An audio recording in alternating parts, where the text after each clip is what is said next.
Cari fratelli e sorelle, Chers le frères et ultime sœurs, domeniche dell'anno liturgico les derniers ci dimanches de l'année sollecitano a guardare liturgique la storia nei nous suoi invitent esiti à considérer finali. l'histoire dans ses ultimes Nella prima aboutissements. lettura, il profeta Malachia Dans la première intravede lecture, le nell'arrivo prophète del Malachi giorno del Signore entrevoit l'entrée dans une ère nouvelle, avec l'arrivée du jour du Seigneur. Celui-ci est décrit comme le temps de Dieu, auquel l'espérance des pauvres et des humbles recevra une réponse de la part du Seigneur, une réponse ultime et définitive, une aube au cours de laquelle sera déracinée l'œuvre des méchants et des impies, surtout leurs œuvres d'injustice au détriment des sans défense et des pauvres. Ce soleil de justice qui se lève, comme nous le savons, c'est Jésus lui-même. Le jour du Seigneur, en effet, n'est pas seulement le dernier jour de l'histoire, mais c'est aussi le royaume qui s'approche de chaque homme dans le Fils de Dieu qui vient. Dans l'Évangile, en utilisant le langage apocalyptique typique de son époque, Jésus annonce et inaugure ce royaume. Il est lui-même, en effet, la Seigneurie de Dieu qui se rend présente et se fait une place dans les événements dramatiques de l'histoire. Pourtant, ceux-ci ne doivent pas effrayer le disciple, mais le rendre encore plus persévérant dans son témoignage et conscient que la promesse de Jésus est toujours vivante et fidèle. Cette promesse, pas un seul des cheveux de votre tête ne sera perdu. Cela, frères et sœurs, est l'espérance à laquelle nous nous accrochons, à laquelle nous sommes ancrés, même dans les événements pas toujours heureux de la vie.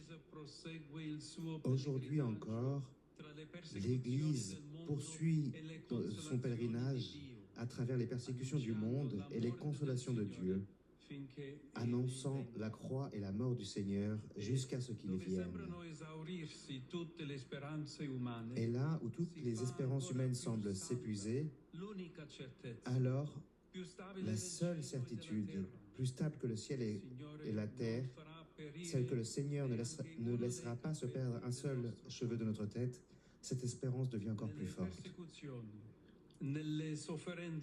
Dans les persécutions, les souffrances, les fatigues et les oppressions de la vie et de la société, Dieu ne nous laisse pas seuls. Il se manifeste comme celui qui prend position pour nous. Toute l'Écriture est traversée par ce fil rouge qui nous raconte un Dieu qui est toujours du côté des plus petits, du côté de l'orphelin, de l'étranger et de la veuve. Et en Jésus, son Fils, la proximité de Dieu atteint le sommet de l'amour. C'est pourquoi la présence et la parole du Christ deviennent joie et jubilé pour les plus pauvres, car il est venu annoncer aux pauvres la bonne nouvelle et prêcher l'année de grâce du Seigneur.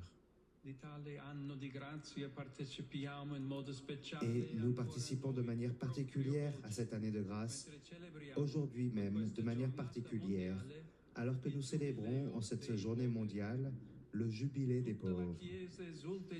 Toute l'Église exulte et se réjouit. Et c'est d'abord à vous, chers frères et sœurs, que je souhaite transmettre avec force les paroles irrévocables du Seigneur Jésus lui-même. Dilexite, en latin, je t'ai aimé. Oui, face à notre petitesse et à notre pauvreté, Dieu nous regarde comme nul autre et il nous aime d'un amour éternel.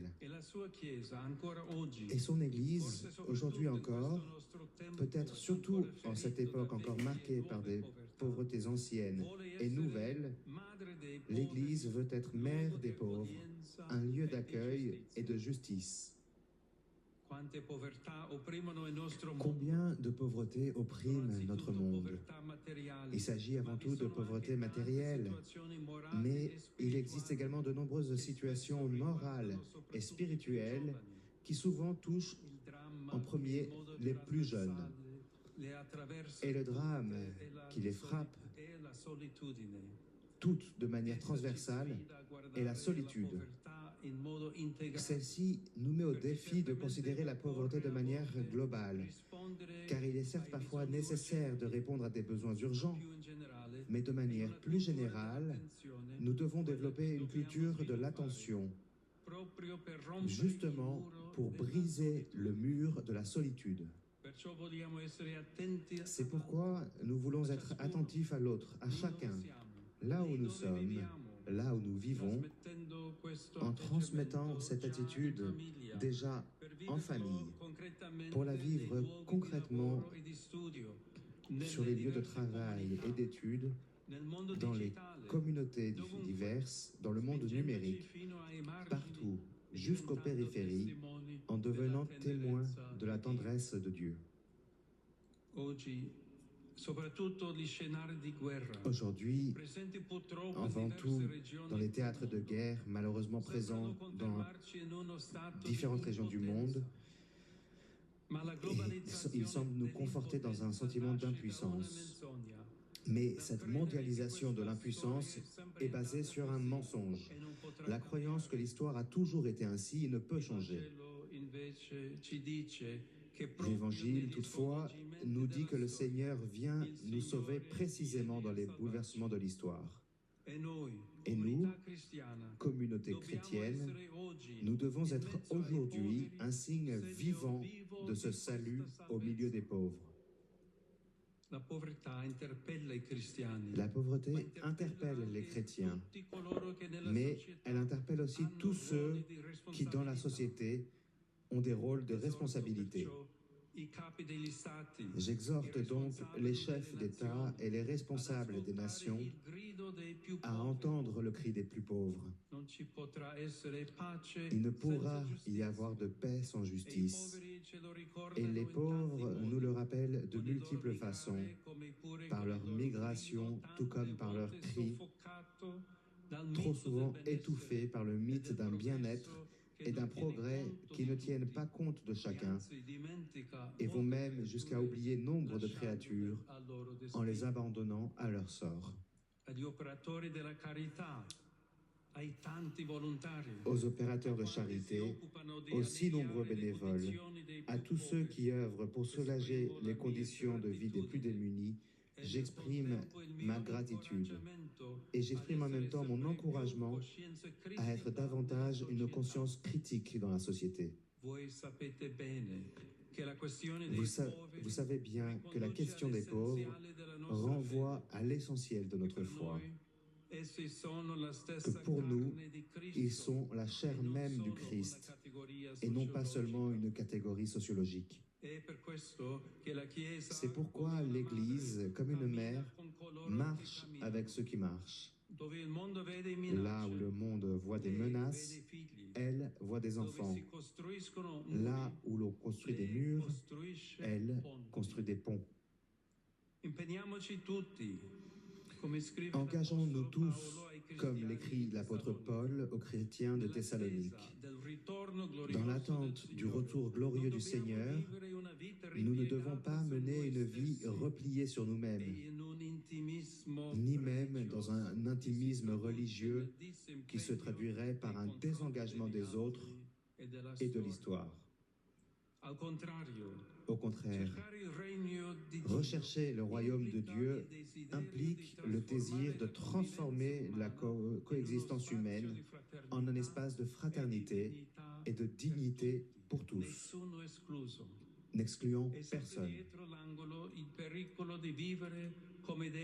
Le danger de vivre comme des voyageurs distraits, indifférents à leur destination finale, et se désintéressant de ceux qui partagent notre chemin, ce danger est toujours présent.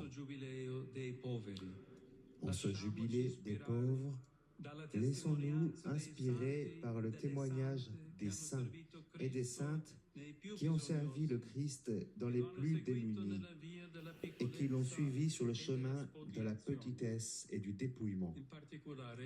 En particulier, je veux rappeler la figure de Saint Benoît Joseph Labre, qui par sa vie de vagabond de Dieu a les caractéristiques pour être le patron de tous les pauvres sans abri. La Vierge Marie, à travers le Magnificat, continue de nous rappeler les choix de Dieu et de se faire la voix de ceux qui n'ont pas de voix, qu'elle nous aide à entrer dans la nouvelle logique du royaume, afin que dans notre vie chrétienne, soit toujours présent l'amour de Dieu qui accueille, pardonne, panse les blessures, console et guérit.